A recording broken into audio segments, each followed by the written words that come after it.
Hi అండి, welcome to Preethi channel. ఎలా ఉన్నారు? ఈరోజు నేను మన ఛానల్లో చూపించబోయే రెసిపీ కొబ్బరి జున్ను రెసిపీ అండి. చాలా స్మూత్గా చూడండి ఎలా స్మూత్గా ఉందో, చాలా టేస్టీగా కూడా ఉంటుంది. ఇంకెందుకు ఆలస్యం, వీడియో స్కిప్ చేయకుండా లాస్ట్ వరకు చూసేయండి.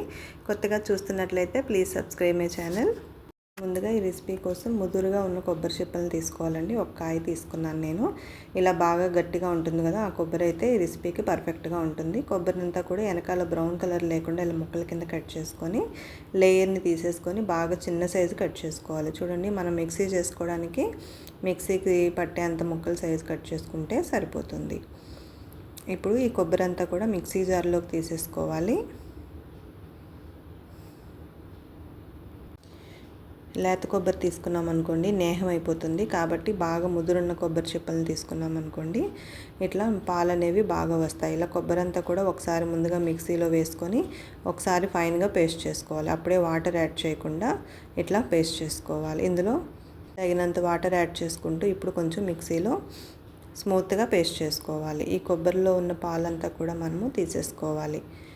చూసారు కదా, కొబ్బరిలో అంతా కూడా బాగా మెత్తగా నలిగిపోయింది. ఇప్పుడు ఇంకొంచెం వాటర్ యాడ్ చేసుకొని మిక్సీలో స్మూత్గా మనము పేస్ట్ చేసుకుందాం. ఈ కొబ్బరి అంతా కూడా ఇలా స్మూత్గా పేస్ట్ అయితే పాలు అనేవి చక్కగా వస్తాయి. మనకి ఎక్కువ పలచగా రాకుండా చిక్కటి పాలు తీసుకోవడం కోసం నేను చూపిస్తున్నానండి. ఇప్పుడు ఈ కొబ్బరి పాలంతా కూడా మనము స్ట్రైనర్లో వేసుకొని బాగా జల్లెడ పట్టేసుకోవాలి. అంటే కొబ్బరి రాకుండా ఉత్త కొబ్బరి పాలని మనము మిక్సీ జార్లో పట్టి తీసుకుంటున్నాము. చూసారు కదా, ఇట్లా కొబ్బరి పాలు అనేవి తీసేసుకోవాలి. మొత్తం మిక్సీలోనే మనము పేస్ట్ చేసుకున్నాం అనుకోండి, ఒకసారి పాలు అనేవి చిక్కగా రాకుండా పలచగా వస్తాయి. కాబట్టి నేను చెప్పిన టిప్స్తో కొంచెం కొంచెంగా యాడ్ చేసుకుంటూ వాటర్ అనేది 2-3 సార్లుగా ఇలా వేసుకుంటే కొబ్బరి పాలు అనేవి బాగా చిక్కగా వస్తాయి. కొబ్బరి పాలు అనేవి మొత్తం అంతా కూడా ఒకసారి వాటర్ వేస్తే స్మూత్గా వచ్చేస్తుంది పలచగా. ఇలా వేసుకున్నాం అనుకోండి చిక్కటి పాలు అనేవి చక్కగా వస్తాయి. కొబ్బరి అంతా కూడా పొడి పొడిలాడుతూ పక్కకు వస్తుంది. దీన్ని మనము వేస్ట్గా పడేయకుండా కాస్తంత బెల్లం వేసి కొబ్బరి ఉండలన్నా చేసుకోవచ్చు, లేదా కొబ్బరి పచ్చడన్నా సరే చేసుకోవచ్చు. చూసారు కదా, ఇట్లా కొబ్బరి పాలను మనము తీసేసుకోవాలి. ఈ కొబ్బరి పాలు మిశ్రమం ఎంత వచ్చిందో మనము ఇప్పుడు కప్తో కొలత తీసుకోవాలి. స్టవ్ మీద కడాయి ఆన్ చేసుకొని పాలు ఒకసారి కొలత వేసుకోవాలండి. మనం తీసుకున్న కప్ మెజర్మెంట్ని బట్టే తీసుకోవాలి. నాకు ఇక్కడ పాలు 5 కప్స్ అయితే వచ్చినాయి.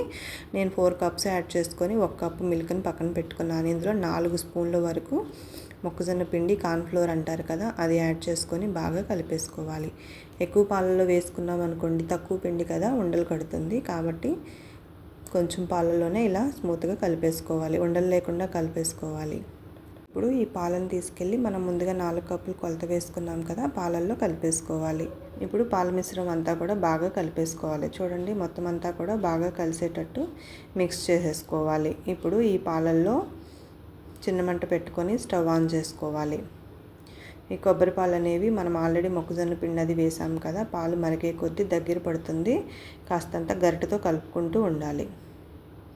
ఇప్పుడు 1 కప్ అంతా పంచదార తీసుకోవాలి, పంచదార యాడ్ చేసుకోవాలి. పాలంతా కూడా దగ్గర పడ్డ తర్వాతే ఈ మిశ్రమాన్ని యాడ్ చేసుకోవాలి. ఈ పంచదార అంతా కూడా బాగా కలిపేటట్టు కలుపుకోవాలి. చూడండి, దగ్గర పడ్డాక వేసుకున్నాం అనుకోండి పంచదార కూడా కరిగి అది కూడా లిక్విడ్ వస్తుంది కదా, మొత్తం అంతా కూడా స్మూత్గా కరిగిపోతుంది.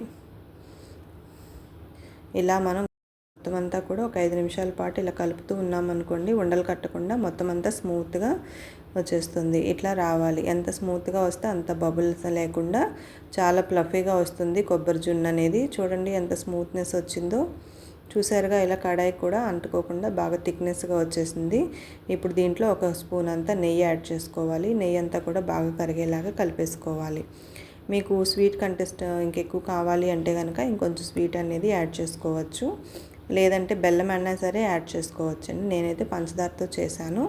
చూసారు కదా, బాగా దగ్గర పడిపోయింది, థిక్ లేయర్ వచ్చేసింది.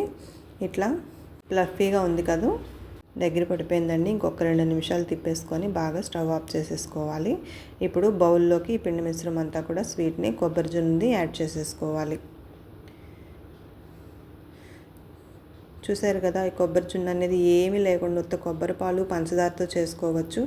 ఇంట్లో ఉన్న ఇంగ్రీడియంట్సే కదండి. ఈసారి కొబ్బరి ఉన్నప్పుడు ఇలా ట్రై చేయండి. రెసిపీ మీకు ఎలా అనిపించిందో నాకు కామెంట్ చేయండి. 1 అవర్ పాటు మనం బయట చల్లారిన తర్వాత ఫ్రిడ్జ్లో పెట్టుకొని ఒక హాఫ్ అన్ అవర్ అంటే 1.5 అవర్కి ఈ కొబ్బరి జున్ను అనేది రెడీ అయిపోతుంది. ఇట్లా మనము తీసేసుకొని ట్యాప్ చేసుకొని టర్న్ చేసుకోవాలి. చూడండి కొబ్బరి జున్ను అనేది రెడీ అయిపోయింది. చాలా స్మూత్గా ఎలా ఫ్లఫీగా వస్తుందో చూసారా ఎలా ఊగుతుందో. చాలా స్మూత్గా ఉంది. నాకైతే చాలా బాగా వచ్చింది, నచ్చింది కూడా అండి. చాలా టేస్టీగా ఉంది. ఇంకెందుకు ఆలస్యం, మీరు కూడా ట్రై చేయండి. పైన ఊరికే నేను పిస్తా కాస్తంతా కట్ చేసి వేసుకున్నాను. చూడండి నేను చాక్తో కట్ చేసి చూపిస్తున్నాను ఎంత స్మూత్ ఉందో. చూసారా ఎంత ఫ్లఫీగా ఉందో. చాలా స్మూత్గా ఉంది కదా. చాలా టేస్ట్ కూడా బాగుంటుంది. ఇంకెందుకు ఆలస్యం, 2 నిమిషాల్లో మీరు స్వీట్ చేసి పెట్టారంటే 2 నిమిషాల్లో మొత్తం ప్లేట్ ఖాళీ చేసి పెడతారు. అంత బాగుంటుంది మరి స్వీటు. మీరు కూడా ట్రై చేసి మీకు వచ్చిన కామెంట్స్ ఏంటో తెలియజేసేయండి. లైక్ చేయండి ఫ్రెండ్స్, తప్పనిసరిగా కామెంట్ చేయండి. కొత్తగా చూస్తుంటే please subscribe my channel. Thank you for watching. Thank you.